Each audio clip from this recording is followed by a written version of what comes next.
Welcome to episode 15 of Shane Talks. 15 bucks, little man. Put that shit in my hand. We're doing Jay and Silent Bob tonight. We'll probably venture off into some other Kevin Smith discussions and whatnot, but gonna try to focus on the Jay and Silent Bob films. Tonight I am drinking Diddy Muckle. It is another Sun King beer. It is a wee heavy that is then aged for 12 months in whiskey barrels. It's a big boy. It's got a lot of heavy whiskey flavor. Really delicious. But you can definitely tell it's a big beer. So crack open one for yourself and enjoy us talking about Jay and Silent Bob. Tonight I am joined by Jason L. Maier and Evan Miller, and we are going to go through the films of Kevin Smith, specifically looking at the Jay and Silent Bob evolution through all of his movies. At the end, we'll probably touch base on some of Kevin Smith's other movies and give our thoughts and feelings on them, but we're going to start this off looking at Jay and Silent Bob and their first appearance in Clerks. The drug dealers that were outside, pretty small part for them. Did a lot of hijinks, did a lot of goofy stuff outside, kind of just making Jay look really immature. And then, of course, Silent Bob's there next to him. They're joined by, a random group of people, customers outside, for some what feels like little vignettes to break up the story. Like, you got Dante and Randall's overall arc during the movie, but the Jay and Silent Bob stuff just feels like it was interjected to kind of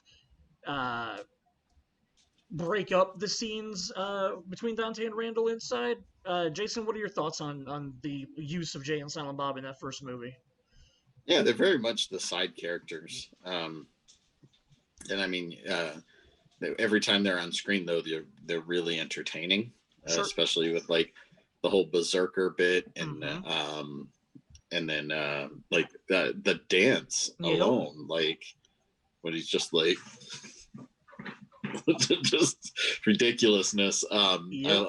But yeah, I mean they're fantastic, and at one point in time, I believe we were talking, and you said something along the lines of Kevin Smith didn't know what he had at that point, obviously, because he just used them to do these go-betweens in between the scenes. And he's come out and said that, like, he literally just wrote that character based on how Jason Mewes acted in real life. So I guess a lot of that ridiculous stuff, like the dancing and just yelling out, random phrases and stuff like that, was just kind of how he acted in real life. So it was kind of cool to use him that way in the beginning. Evan, how do you feel about their use in Clerks? I liked it. It was a nice little introduction, and I feel like I liked the fact that they weren't shoved down my throat Sure. in the face right off the bat. I learned to like them as characters as the rest of the View Askew universe kind of progressed. Sure. But yeah, it was a great introduction to both of those guys. And just Kevin Smith, like his way that he's able to act without speaking, I think is just fantastic. Oh, for sure. Very expressive, and there's a lot of people who can't do the expressive comedy that he can do. That's impressive. Jump into the next film. What you're talking about in Mallrats is used very well.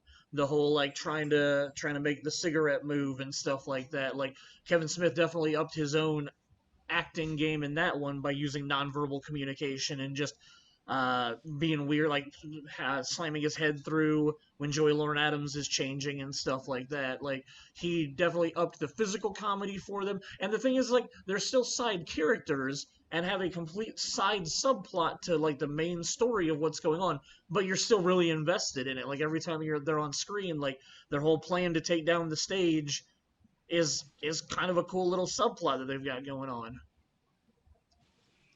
I definitely I think it's hilarious how you have this whole you guys are talking about Evan was talking about the physical comedy and the way he was the expressive comedy, and like in Mallrats especially, they do a lot of like I don't know what to use don't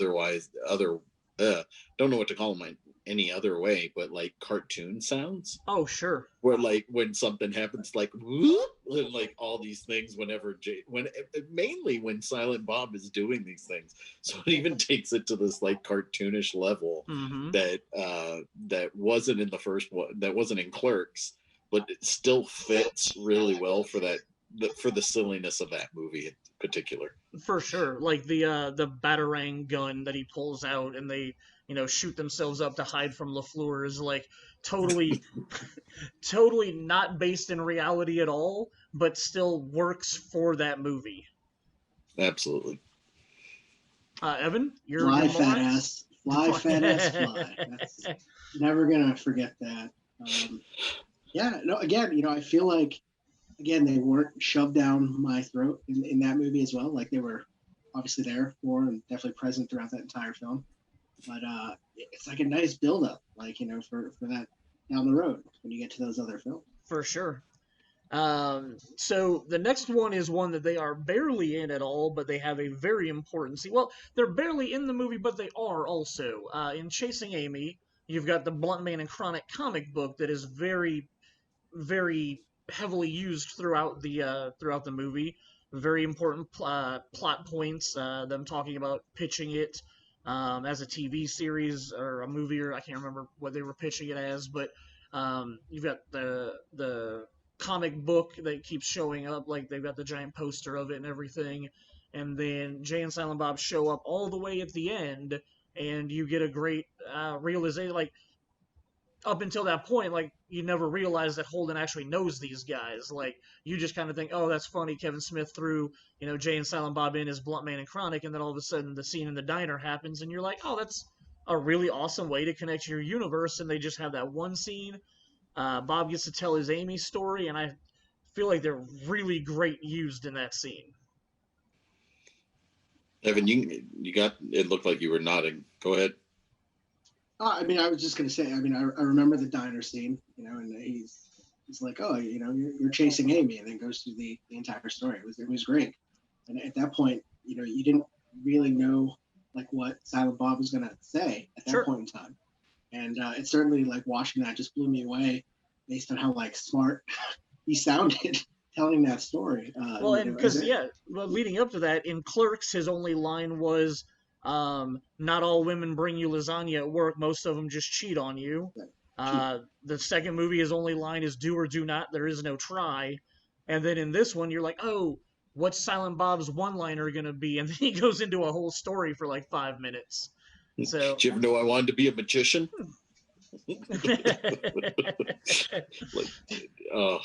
It's pretty perfect, man. Like Evan said, they're not forcing these characters down your throat for the first two movies, and then in this one, it's very, very small amount, but it's super impactful, and on top,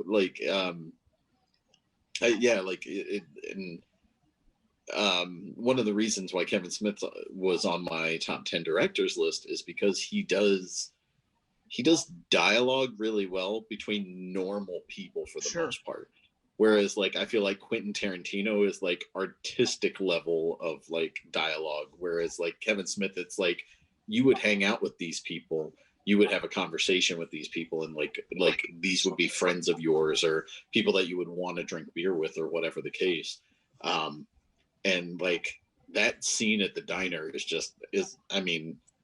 I love that scene and the scene in the rain between Joey Lauren Adams and Ben Affleck, and both of those happen right near the end, and like help solidify Chasing Amy as my favorite Kevin Smith movie. So right there with you, I agree. So Evan, are you ready to have Jay and Silent Bob shoved down your throat yet? Because we just hit Dogma. I think so. All 12 inches? Oh, Dogma. So we hit Dogma. What are your thoughts on Dogma? I love Dogma.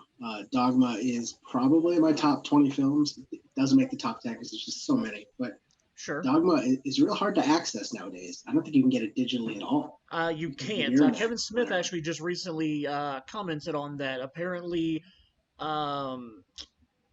because of the whole Weinstein fiasco and whatnot, the rights to Dogma are with a group of films that were in that transition period that they haven't solidified who owns the rights to it yet to figure out how to get it out there digitally. Yeah, I was gonna say, because wasn't that like it was a Lionsgate release, even though it was Weinstein who produced it Yeah, while but he was still working for like Miramax or whatever. yeah, but Weinstein, even though Lionsgate released it, Weinstein still retained the rights to it.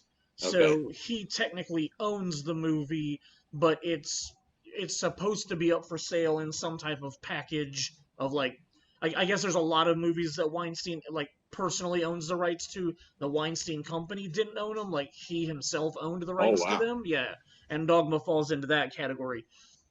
Kevin said that that there is supposed to be a deal at some point for that group of movies to get sold off, probably to cover his legal financial troubles or whatever.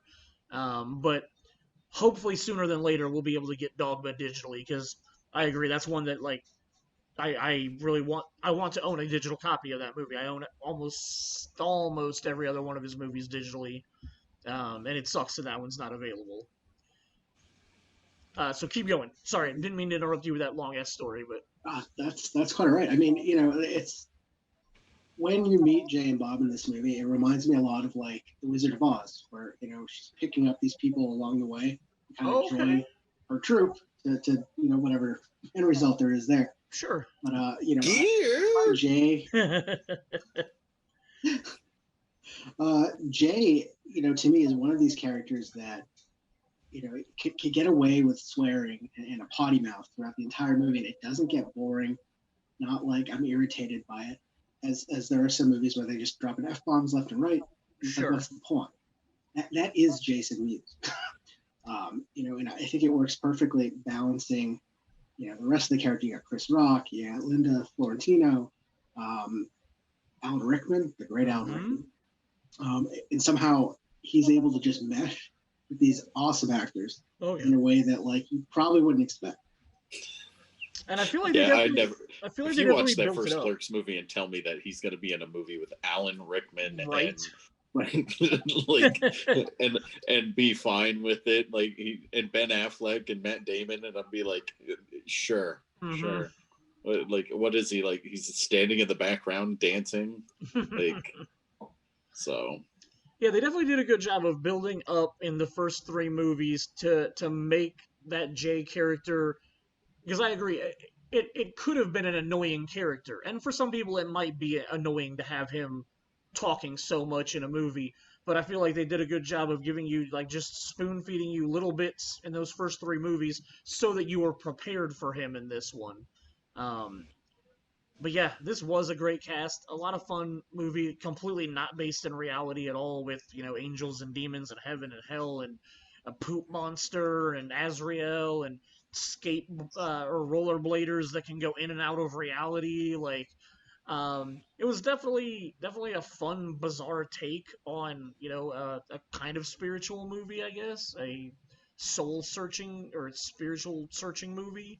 So weird. He said Wizard of Oz, and now that's sticking in my head. I agree. I never thought of it that way. Wow, like that's totally different. I don't know why that popped in my head, but it makes sense. It's an awesome analogy. So I mean, you're in for a good time when the film opens up talking about sorry for offending platypus enthusiasts. Like it's going to be good. Yeah. So we got them shoved down our throats again 2 years later with the Jay and Silent Bob Strike Back. Whereas go ahead. Go ahead. Nope. No, I was just gonna say, whereas they were basically the main characters of Dogma, like Linda Fiorentino was definitely like a very main character. This film is literally just Jay and Silent Bob and 87 cameos by other people. And I know that Shane, you've said in the past that this is not one of your favorites. This is probably lower on the scale for him. Sure. This movie is literally nothing but it feels like a Saturday Night Live movie on steroids, or or maybe just on a whole lot of weed.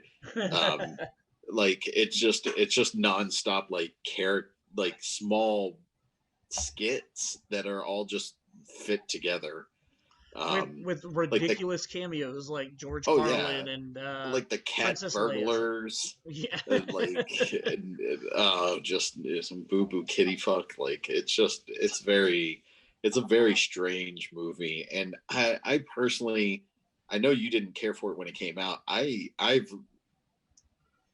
used to like the movie a lot. I feel like I like it less now than I did then. Sure. I feel like it hasn't aged very well. See, and I've rewatched it a couple of times right before like I started watching Reboot, just to kind of like try to get in that Jay and Bob mindset and whatnot. And while I don't love the movie, like I also don't hate the movie in any way. Like it's ridiculous, it's slapsticky. It definitely does feel like just a bunch of little like when you just said a Saturday Night Live episode, that makes a lot of sense. Like a bunch of just little clips along the way of getting them from Red Bank to Hollywood, like little scenes here and there. Like that makes a lot of sense. I could see that. Evan, how do you feel about Jay and Bob? It's certainly not my favorite. I do like it, and I agree with you guys Sure. on the broken up into skits and scenes, and there's certainly like scenes that I'm never going to forget. You've got, I Cockknocker. remember Sean William Scott, Cockknocker, Mark Hamill. Mhm. That was great. Sean William Scott in the back of that van. Uh-huh. There's another one. Clint Commander. I mean, there are just like things that I'm not going to forget about that. Yep. It's Applesauce. really James Vanderbeek. What are we gonna do? James Vanderbeek and Jason Biggs as Jay and Bob. That was hilarious. Yeah, like it had a I think it lot was of really definitely good cameo cameos. fest. Yep. Yeah, it was definitely cameo fest. But I mean, I think that just goes to attest that all these people who want to work with Kevin Smith. I mean, if you stop and think about that movie, it filled with so many of these cameos from big people. They're not small. For sure. Well, and I know Kevin Smith has said when the idea was presented to him to make a movie about Jay, like specifically about Jay and Silent Bob, his first thought was like, why would you want to watch a movie about two characters that basically just cameo in all of my other movies? And then he was like, oh, well, I'm just gonna write a movie that literally is just a bunch of cameos by other people. And I'm like, well, I mean, I understand your logic and your mindset, and whether it worked. I mean, it's again, I don't hate the movie in any way, but it's also just kind of like it's kind of lacking, and maybe it's just kind of a weak story. It does have a lot of hilarious and funny moments in it, but I just overall it doesn't just work as a whole movie for me. Morris Day in the motherfucking town. All right, so after Jay and Bob, we got what would it be, like a 5-year break, 2001 to 2006, and then they came back with Clerks 2, where they were now hanging outside of the movies that Dante and Randall were working at that point. And this felt a lot like, well, mostly like the first Clerks. Like it just felt like they would cut away to them when they needed to like break up the story a little bit, show what they were doing outside. But then, yes, there was the awesome Buffalo Bill scene, which I should have put on the slide, but I chose not to. I'd fuck me. But then including them in the Act 3 for the Donkey Show was hilarious. Evan, I love it. I love the beginning of that movie when they show up for the first time. How like Clerks, we were talking about how like Clerks is essentially like based in reality, like, and it's just people being friends and hanging out and doing stupid stuff and making bad decisions. Yeah. But like the beginning of that movie when like the van like swooshes in and then all of a sudden they're right there and they're just back to dancing, like it, and just like the moment they show up, it's like, thank you, they're back. Like it's like this quick, like you weren't expecting them to show, like you were pretty much expecting them to show up at some point. Sure. But it was like, we're gonna throw them, like they magically appear out of a van. Yep. And I just thought it's hilarious how it just puts a big smile on my face every time I watch this movie. When that happens, I'm just like, yes, Jay and Silent Bob, this is awesome. So Evan, your Clerks 2 thoughts. I'm trying to think, this goes to behind the scenes. There was a point in time where Kevin Smith was going to stop writing them, and that had to do with Jason Mewes' sobriety. Yes. And I don't remember if this was the one where he got sober in order to be written into the film, or if it was the next one. Let's see. It's Honestly can't remember. 2020. Jason Mewes celebrated his 10 years of sobriety this year, so he didn't get sober until 2010. Okay. Well, I'm sorry. Get sober for the final time. There were other attempts to get him sober, but sure. I believe okay. So over during quarantine, Kevin Smith started his That Kevin Smith fan club, which I signed up to be a part of because I wanted to get access to a lot of the old podcasts that aren't available online anymore. And by joining the club, you get access to the entire library of podcasts that he's ever done. Jay and Silent Bob Get Old is a podcast that they started to help with Jay's sobriety. So the first 8 episodes of that podcast are them telling the story, which was originally written 15 years ago in Kevin Smith's My Boring Ass Life or My Boring Ass Blog book that he released. It was a 8-part thing called Me and My Shadow, or 10-part thing called Me and My Shadow, where he chronicled everything that happened between him and Jason Mewes over the years and over the various movies. I'm pretty sure that while they were doing Clerks 2, I want to say that they were filming it in Pittsburgh, I think, somewhere in Pennsylvania, I believe.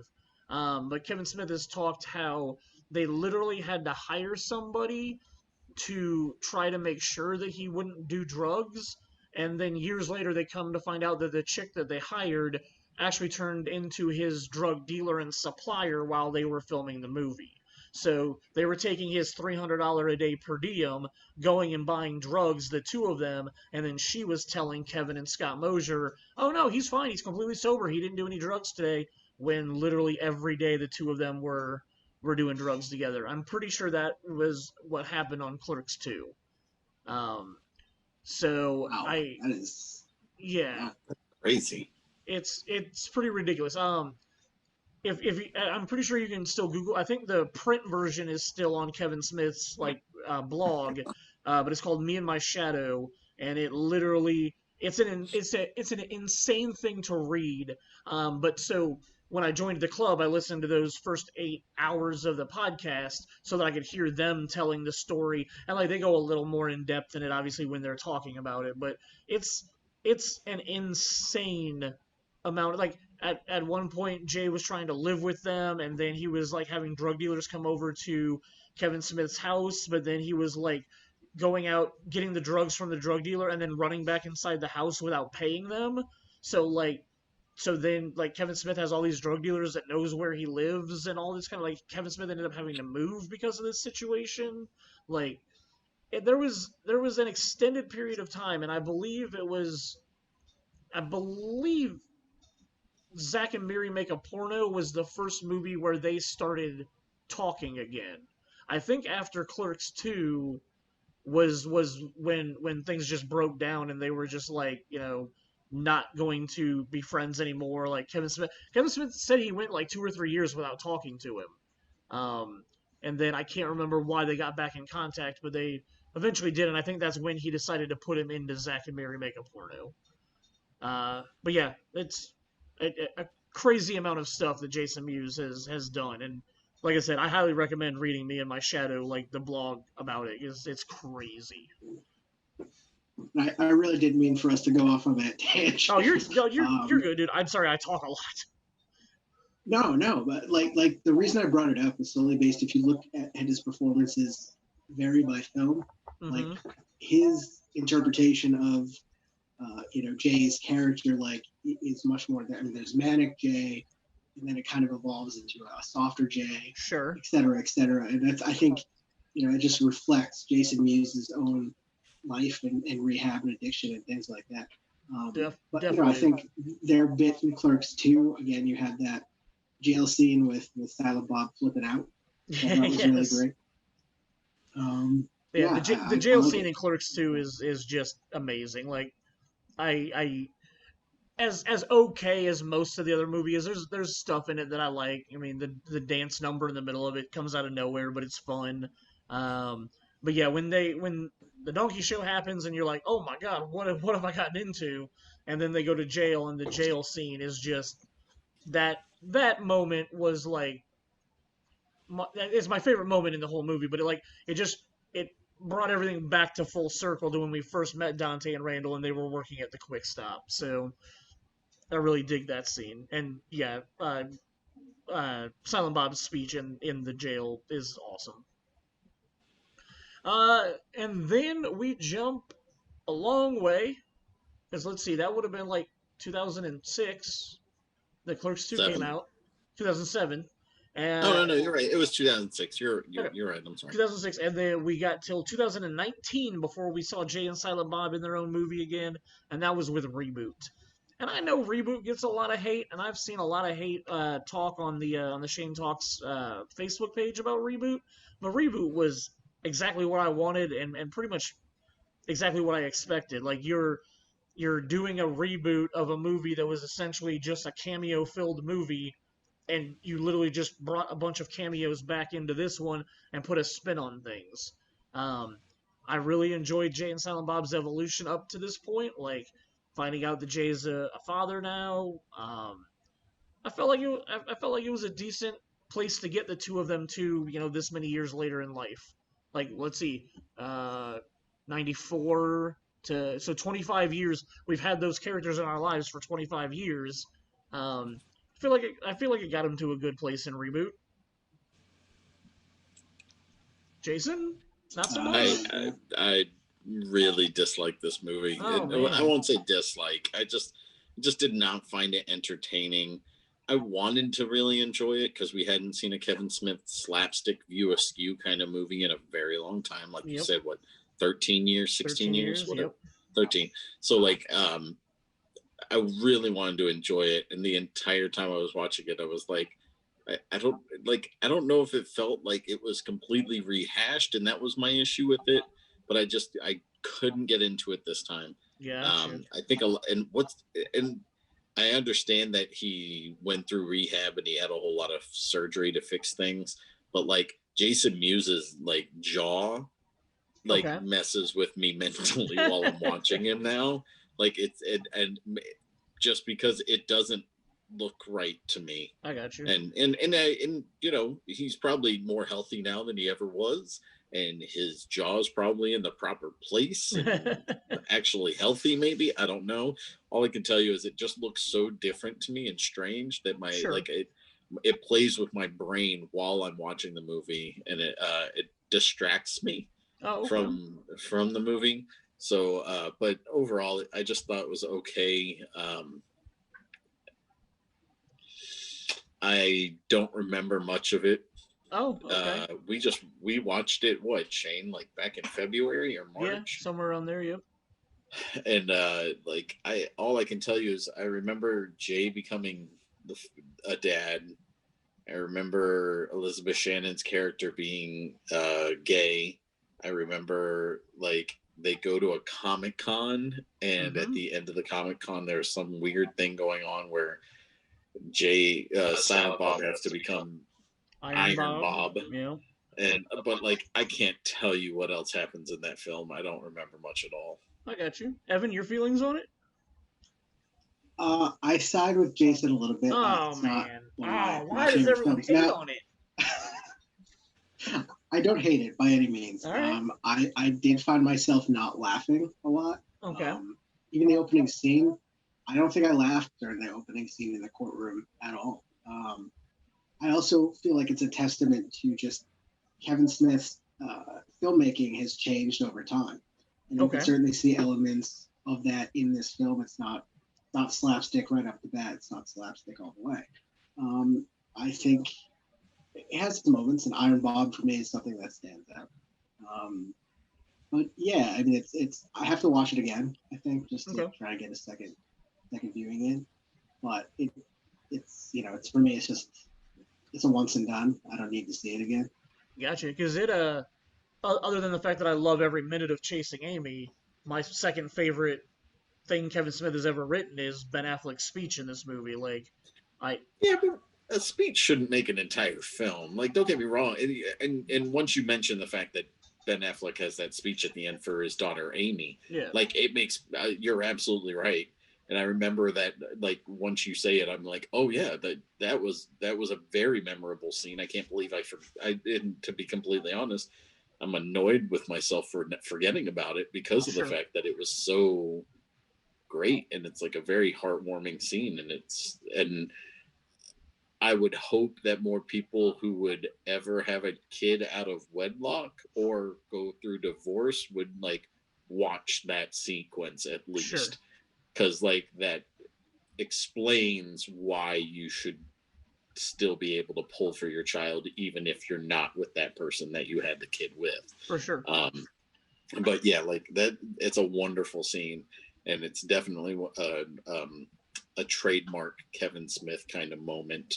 And you know, Ben Affleck's delivering it, and you know, we had our week of we love Ben Affleck last week, and he's a fantastic actor when he wants to turn it on, and I think Kevin Smith finds a way to get that out of him when he's working with him a lot of the time, whether it's the slapstick side of him or if it's the serious side of him. And I think him and Kevin Smith have a great working relationship, and I always buy into whatever Kevin Smith and Ben Affleck are selling me.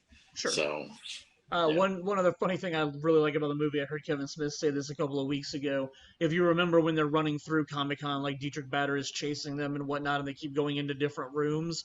There's one point where they go into a room with the Clerks panel, and it's got all the Clerks people up on stage, and they're all in black and white while everything else is in color. Kevin Smith said that scene, that single scene in the movie, cost more to make than the entire budget of Clerks. Like that one shot where it cuts to them and, like, I guess making the people black and white by themselves and everything else in color, that alone cost more than the entire budget for Clerks. So when I heard him say that, I thought that was really funny. That's pretty nuts. But yeah, so that brings us to the end of Jay and Silent Bob's journey through film. You know, obviously they did a couple of other little things. They had the 6 episodes of the cartoon series that ABC did back in like 2003, I believe. They've made a couple appearances on Degrassi Junior High. And then I know they did. Oh, they popped up in Scream 3. And they had the comic books too. And there's lots of comic books. So. But yeah, so let's jump back now and we can discuss some Kevin Smith movies that aren't Jay and Silent Bob centric. And if we need to go back and address anything in previous Kevin Smith movies, we can, since we kind of breezed over most of them just because of the Jay and Silent Bob parts. But we got Jersey Girl, Ben Affleck, at the height of being Ben Affleck. I know Jason and I talked about this last week. I really enjoy this movie. I really find it to be a very good movie. I don't know why it got so much bad press and everything. So we talked about it last week. Evan, how do you feel about Jersey Girl? I love Jersey Girl. Oh, thank you. It's one of my favorite movies. Good. It is one of... I have a problem with Ben Affleck. Ben Affleck makes me cry. Armageddon made me cry. Pearl Harbor made me cry. Oh, no. Jersey Girl makes me cry. It's a problem with Ben Affleck. I love Jersey Girl. It's great. Yeah, it is. There's nothing wrong with that film. It's a heartfelt story. I really hate the fact that the Benifer stuff that was going on had such a negative impact on this movie. The whole Gigli fallout and everything just really, really upsets me because I really feel like this is very underrated. It's, when you had the pull up on Shane Talks about Ben Affleck stuff, and somebody pointed out Jersey Girl, and then said the Sweeney Todd scene all by itself. Yes. every time, man. Just like, I love it when Ben Affleck's got his arms out and he's just like at the end of that performance, yes. And it's just that dead silence from the entire crowd, man. Like, Kevin Smith and Ben Affleck don't do wrong, in my opinion, at all. And that sequence is just fantastic because, like, as a dad, it's one of those things that's like you would do almost anything for your kids, and when something like that would have happened, I could totally see myself doing something that silly and unexpected for any of my kids. So next up we got Zach and Miri Make a Porno, which we've talked a little bit about just briefly already, but this one was just so ridiculous and over the top, but I still like it, and I think I like it because when I watch this movie, it really reminds me of back when Jason and I were making movies. Like, these people that really have no idea what they're doing trying to make a movie. Like, I really associate myself in this movie when I watch it. We need to clarify that Shane and I didn't know you guys made pornos. Oh. That's what where that can I face find was your all underground about. films? No. Okay. Let's pump the brakes a little bit. Yeah. So, Jason and I have not made any pornos that have been released. So, if you ever are interested, look for Gemini Films on YouTube. Yep. You'll look for trailers that involve the words consternate or to change the world or escape or reunion. You can have some fun making fun of our old... What was that? He said Ron Jeremy. Ron Jeremy. Have some fun making fun of young Shane and young Jason. Yeah. As soon as Shane was talking about us making films like that, it's like, no. Okay, yeah. Not making porno films, but yes, between 1999 and 2004, Jason and I made 17 different film projects. A good number of them are available on that Gemini Films YouTube page, like he said. So, and more are coming. We're getting more remastered to put online. But how do you guys feel about Zach and Miri Make a Porno? Like I said, I associate myself with it and enjoyed it. My favorite part of it is when their first like day of filming and they make this badass Star Wars parody, and then everything burns down, so they literally don't get a finish like what could have been an awesome movie. That's my favorite part of the movie. What do you guys feel about it? I'm a fan of Zach and Miri. Oh, sorry, Jason, you can go first. No, go. All right. Go. Yeah, I'm on the love side. Unfortunately. Good. I think it was kind of like one of these movies where I wasn't annoyed by Seth Rogen the entire time. Oh. I feel like he can be a lot, but I feel like he was a nice balance to Elizabeth Banks. I thought everyone was really funny. I like the coffee shop scene. Could have done without Randall being shit on, but that's yeah, wow. That was a little bit. That was a lot. But I forgot about that. Yeah, that was a lot. That was a lot. It was unexpected. I remember dying like at that point in time. Yeah, I'm a huge fan. I remember watching it for the first time and being like, "Oh, it's fine. Like it's okay." And then I watched it again within like the last year and a half, something like that, and I was cracking up and enjoying it way more than I did the first time. Good. I love Justin Long's character. It's just silly and stupid. And then and isn't it Brandon Routh who's his boyfriend in the movie, or his husband, whichever it is, and so like I enjoyed those two characters in that, and then Kevin Smith had a great story this week on his podcast with Mark Bernardin.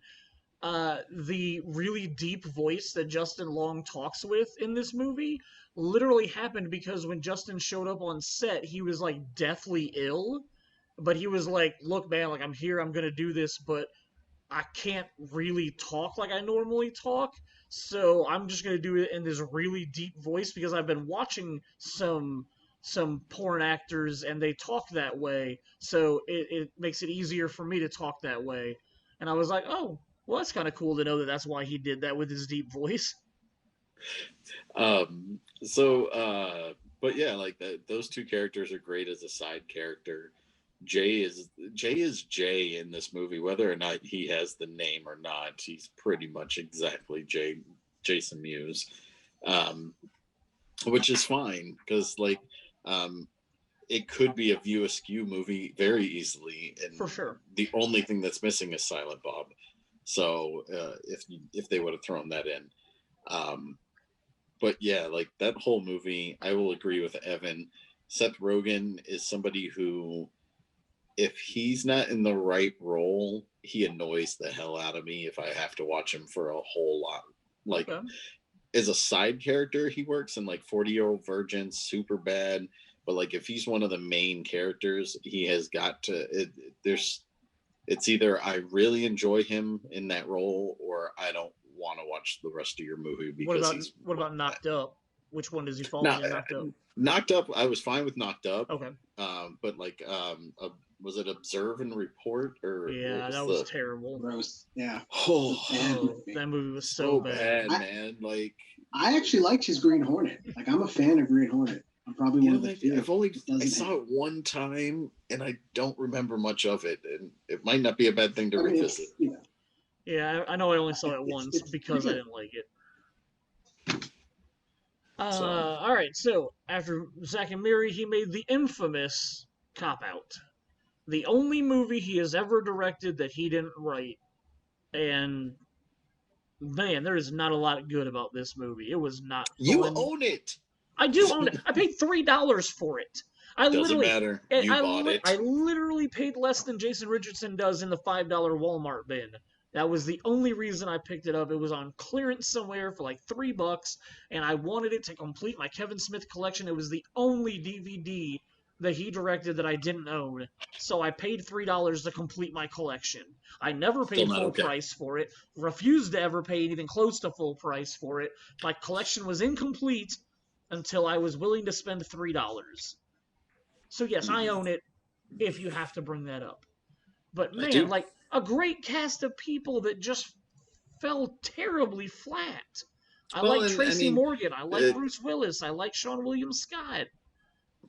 Yeah, but he's chronicled this, that him and Bruce did not get along well on this film. Yep. And maybe that helped make it worse than it was. And made the environment uncomfortable, so it wasn't well done. I don't know. It's probably my most. I haven't seen. I've missed 2 Kevin Smith movies out of his collection, so I can't comment on all of them. But this is my least favorite of his movies that I've watched. So, Evan, let me guess, you love it. No, I don't. Okay, far from it. Good. Let me at least try to name a positive. I'm a huge fan of the score, Harold Faltermeyer's score. Same guy who does the the score for Eddie Murphy and I'm missing that cop movie he does. Axel Foley's theme. Beverly Hills Cop. Really blanking on the spell. Yes. Yeah. Yes. Exactly. So that's the same guy who does the score for both films. I like that. Tracy Morgan really annoyed me throughout this entire film. Yep. Not that I'm a huge Tracy Morgan fan, but this certainly did not make me any more impressed than I already wasn't. See, I'm a Tracy Morgan fan because I'm a late '90s Saturday Night Live fan. So him and Tim Meadows are 2 guys that I really liked what they did on Saturday Night Live. So I try to keep liking what he does in movies. Yeah. And this just was terrible. I could not feel for either one of these characters. Nope. Everyone seemed to be really not happy when you could tell their performances were not happy performances. Nothing really redeeming about this movie. And I'm pretty sure if I remember right on the Kevin Smith poll for Shane Talks, we only got 3 votes on this one for favorite Kevin Smith movies. How did anybody give it a vote? Period. Yeah, no offense. There's times where you could be like, oh, I just didn't see it in the right mindset or something. No, there's hardly anything redeemable in that film. I agree. Sorry, whoever voted for it. Then we've got Red State, which is left field Kevin Smith for me. I don't think I was prepared for it. I wasn't either. What's interesting to me about Red State is, I think after Cop Out, didn't he say he was retiring and he was done and he didn't want to make movies anymore or something? It was after Red State that happened. Oh, I thought it was before Red State because I could have sworn it was, and then Red State was like, "This is my, screw this, I'm going to do whatever I want" kind of attitude. See, I feel like Whatever the that was case may be. Tusk. I feel like Tusk was his. I'm gonna come back to Well, filmmaking. Red State didn't he have to like self promote Red State and like share Yep. it himself? Is that if I remember correctly? Okay. Yeah. I like Red State as an experimental film, and it's an interesting way to go about things. When the way he did that film was just kind of, it's way different, and it doesn't feel like a Kevin Smith movie at all, which is fine. Sure. Like, I everybody should try to branch out, and his slapstick comedy definitely wouldn't have worked for a movie like this. Yeah. And I appreciate the attempt. While I don't think it was like a great movie by any stretch, I think the acting in it's really good. But with the fact that what he did with how disjointed he wrote the script and he does the editing with, it doesn't work like a typical narrative film. And it feels, and it's an art house film. Like, For this sure. should be played in landmark theaters and like not in an AMC, because this is definitely more art product than anything else he ever did up to that point. And but yeah, like, I kudos to him for the attempt. I think he did well with it. I don't think it's fantastic, but if anybody's ever interested in something weird and edgy, I'd be like, check out Red State. So I feel like the more times that and I think I've only watched it like 3 times in my life, but I feel like the more times I watch it, the more I enjoy it, because like I said, I just wasn't prepared for it going into it. I was like, this is going to be a Kevin Smith movie, and it doesn't feel like a Kevin Smith movie in any way. It's not funny. Maybe enjoy is not the right word. Maybe it's like appreciate it more. Like, okay, you know what I mean? Because it's one that the first time watching it, I really did not like it. I remember coming out of it and being like, I can't believe Kevin Smith made this. Like, eh. But the more I thought about it, and then like once it was released on home video, I watched it a second and third time. I appreciated it more. I was like, okay, I see that you were trying to do something different and not just be Kevin Smith, and you were trying to, narratively and stylistically do something that you're not known for, and I feel like I do appreciate that a lot more. Evan? I think you could tell that he was just done. Like, I think Cop Out really messed him up. Okay. I think you can tell just going from that to Red State, like it was complete total opposite like of what he had been doing, that he kind of wanted to just do something completely off radar. Yeah. I think aspects of it pay off. It's definitely not his best work.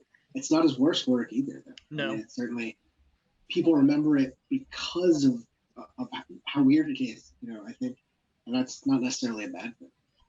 Agreed. Next is one that I know Jason has not seen yet, and that is Tusk. Evan, have you seen Tusk? Oh man, you love my movie theater stories, right? So Tusk. Yeah. Tusk. Kendall got Tusk. Okay.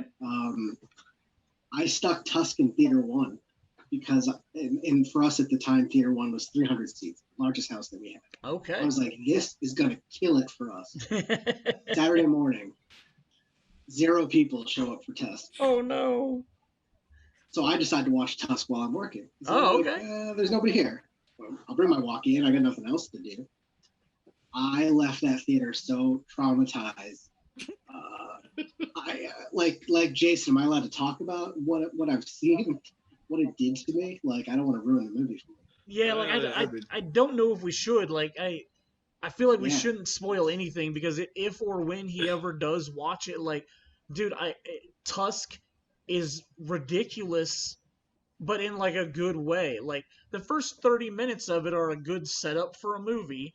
Justin Long is a podcaster who wants to go interview Michael Parks' character because he sees an advertisement in the newspaper that says, I'm rich, you can come live in my mansion, but like once a week you have to dress up in a walrus costume or something. And so like Justin Long is like, this is ridiculous. This is a crazy story. I want to go interview this guy for my Crazy Stories podcast that I do. And so he goes, and obviously things go really bad after he shows up. And like the last hour, like I think it's only like 90 minutes long. Like the first half hour is that whole setup, and the last hour is just life gets worse and worse for Justin Long while he's in this guy's house. I wasn't prepared. No, I wasn't prepared at all. I knew where it was going to go. You obviously can see like this is what his plan is and where he's going with it. But then they show you things that are just that you should never see with your eyes.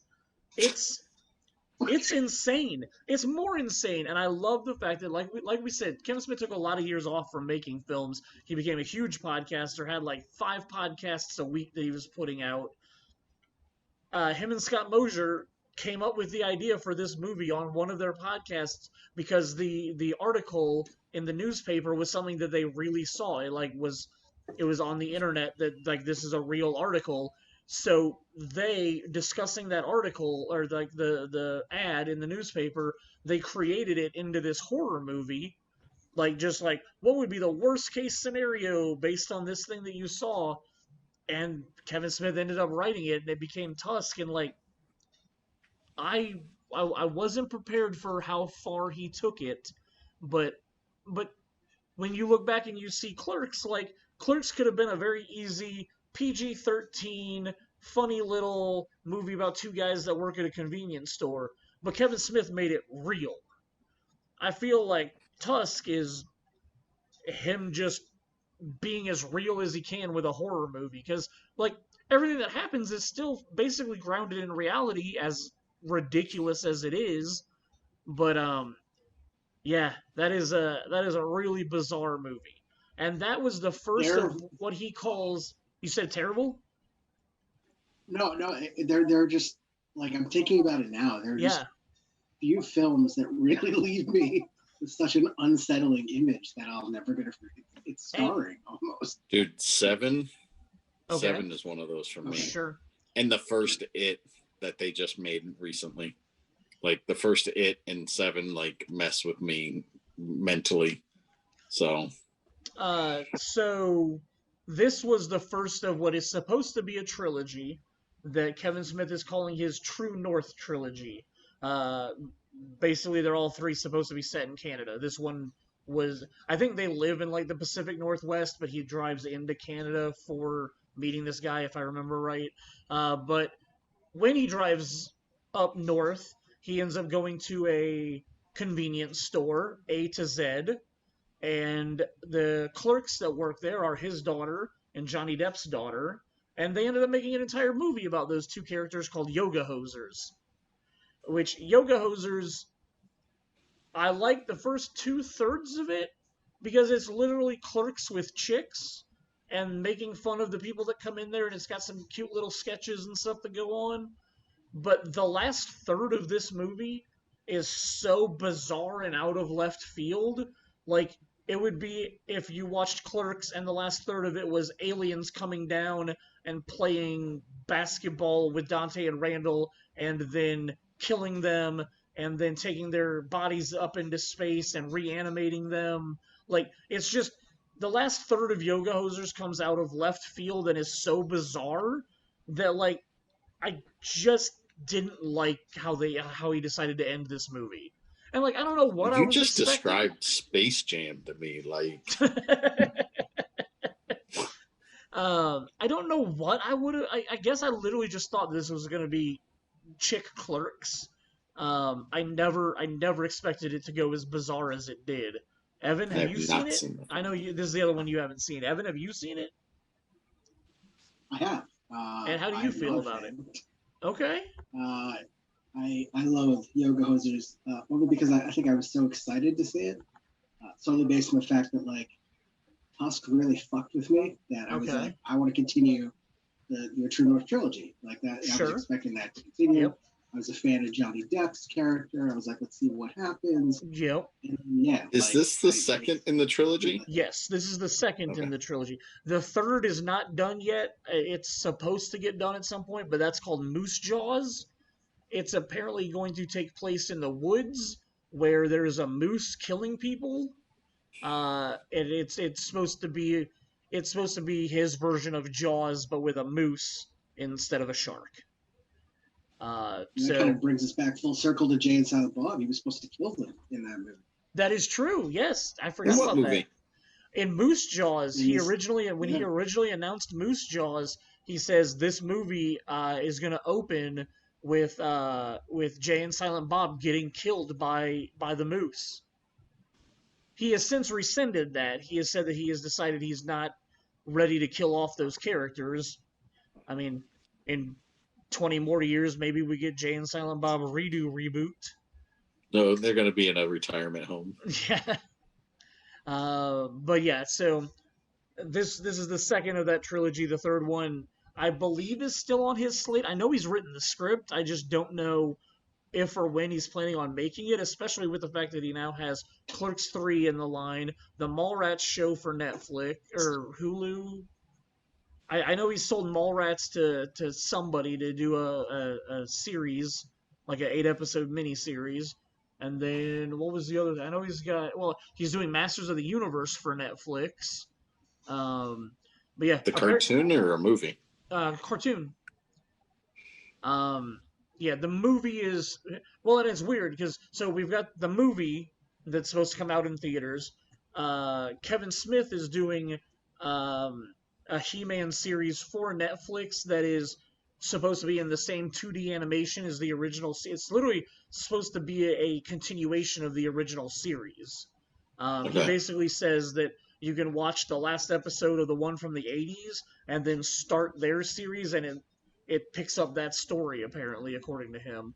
But then Netflix is also doing a third there's a third He-Man project, the second one at Netflix, that's supposed to be more of like an anime version of He-Man. So that'll be interesting. But Kevin Smith cleared up that they are two separate He-Man projects at two different production companies and everything like that. But yeah, the one he's working on is supposed to be in the vein of the Saturday morning cartoon version. So that could be cool.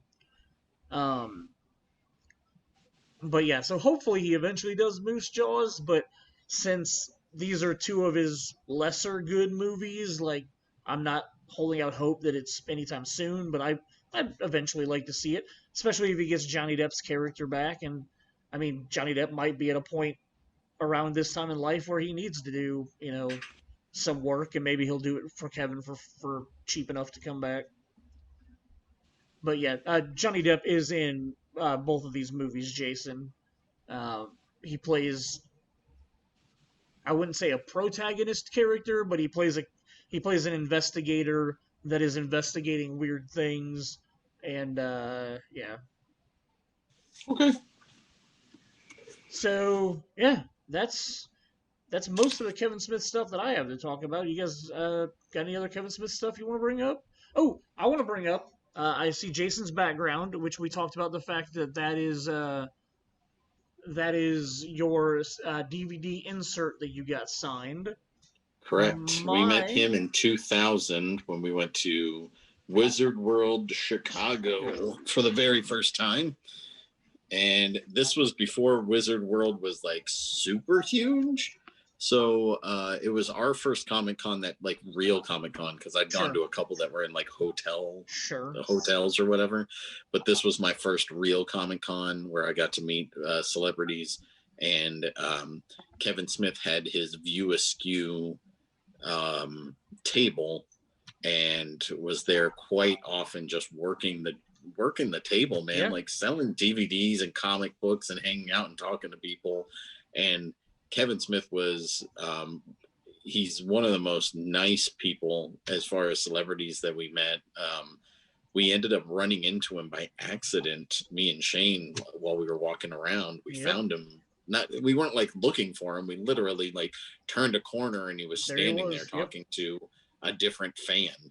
And then we kind of like snuck over towards him and then just hung out with him and ended up talking to him for, that was like 30 minutes or something. Yeah, dude. And then all of a sudden, like, everybody else started noticing that he was there talking to people. So then, like, this entire crowd just started growing and congregating right there. Yep. But yeah, like when we walked up, he was just like, "Hey, man, no autographs, but I'll talk to you." Yeah. Which was fine. We weren't asking for autographs because he had already signed a bunch of stuff for us. Yep. So, like, we just got to hang out and talk to him for a while. He was a really nice guy. So very nice guy. I had my Clerks Chasing Amy screenplay with me that weekend when we were up there, and that's where I got my Kevin Smith signature. All lies and bullshit, he told me, about his foreword that he wrote for it. But yeah, that's my Kevin Smith prized possession that I have. Evan, why don't you show off what you showed us earlier? Yeah. Oh, those are so beautiful. I need to buy those. I have so many. Yeah, I mean, other this is awesome. This is a Secret Stash edition. Oh, beautiful. Stash jersey. And then this is his awesome Fat Man jersey as well. Yeah, I need to get online and order those. I do have the two. Did you get the Blunt Man and Chronic one? I do. I can't find it now. Because I literally have 400 of these things. I also do have the Iron Ball, because why not? Oh, that's awesome. I got a bunch of their in-action figures that they did. So I've got like my Jay and Silent Bob that are literally just like, I mean, this was 20 years ago, like before Funko Pops, where they're just literally like figures that don't move or don't do anything, and they called them... They're like statues. They're not even figures. They called them in-action figures because they didn't do anything. So, all right. Man. Well, that was some great talking about Kevin Smith this week.